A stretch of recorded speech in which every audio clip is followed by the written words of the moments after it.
हृदय संपुष्टी बाहेर नागुनी मूर्ती उभा. भगवंत भक्ताच्या हृदयात साठविला जातो. साठवणारे भरपूर आहेत. सावधबांनी आपल्या हृदय कापून त्या हृदयात भगवंताला साठवलं. सावधबांचा अधिकार फार मोठा आहे. त्यांनी हृदयात भगवंताला साठवलं. आणखी कोण साठवलं? हनुमंतरायाने साठवलं.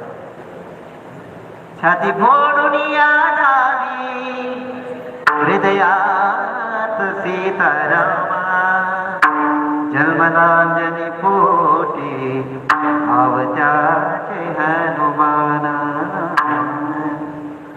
हनुमंतरायाचा अधिकार सामान्य नाही, कारण शिवाचाच अवतार हनुमंतराय आहेत आणि त्यांनी देखील भगवंताला आपल्या हृदयात साठवलं. ज्यांनी हृदयात भगवंताला साठवलं त्यांची काय झाली? मंदिरं गावोगावी उभारण्यात आली. आपलं उभारलं का एखादं? नाही ना. आपली साठवण्याची अवकाश नाही तेवढी आहे. बरोबर. सर्वांची, सर्व टोटल आपण. कारण त्याकरिता कसं आहे, प्रत्येकाचं मन हे अतिशय शुद्ध सात्विक आणि त्यामध्ये काम, क्रोध, लोभ, मदमत्सर, दंभ, अहंकार हे अजिबात विकार पाहिजे नाही. त्यावेळेस साठवले जाते. तुका म्हणे चित्त झाली या निर्मळ, मोनी गोपाळ राही तेथे. त्यांनी हृदयात भगवंताला साठवलं आणि साठवल्यानंतर भगवंत लहान मूर्ती रूपाने उभा राहतो. का राहतो? की माझे भक्त काही मागतील का मागतील? कारण संतांचे देवावर उपकार आहेत आणि त्या उपकाराचं ऋण फेडण्याकरिता भगवंत सदैव मान खाली घालत असतो. आणि ते संत आले त्यावेळेस काय करतो?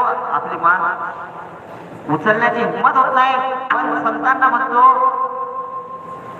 की काहीतरी मागा.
मुखाकडे चिंतेदारोकडे मनोरथ विठोबार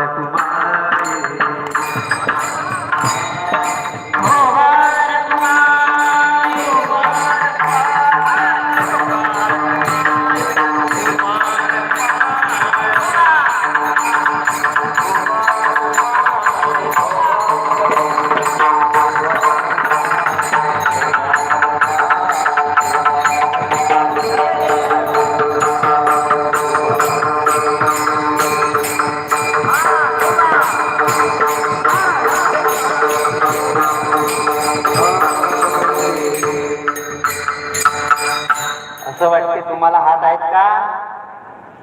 आहेत का?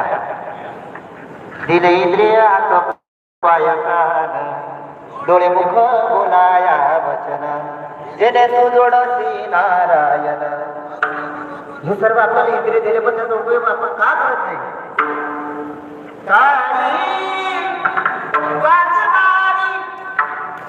घडी उभारावी वाटते चालावी पंढरीची. विठ्ठल विठ्ठल म्हणावे